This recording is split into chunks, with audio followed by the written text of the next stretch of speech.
NPS বাতিলৰ দাবীত অসম কৰ্মচাৰী পৰিষদৰ আহ্বানত আজি আমি দক্ষিণ চুবুৰী মেনকেশ্বৰ জিলা কৰ্মচাৰী পৰিষদৰ উদ্যোগত আমি ইয়াত 2 ঘণ্টীয়া অৱস্থান ধৰ্মঘট পালন কৰিবলৈ লৈছোঁ।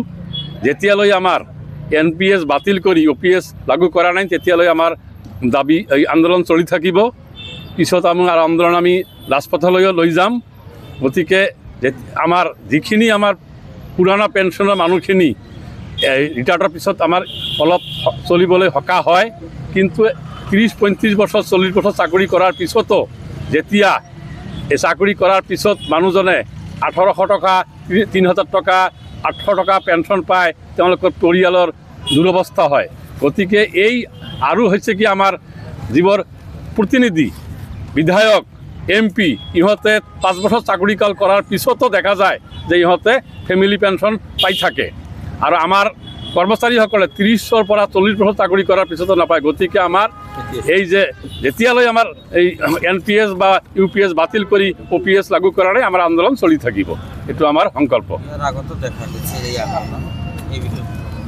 ইয়াৰ আন্দোলন হৈছিল, আন্দোলন হৈছে, আমি আৰু আন্দোলন কৰিম।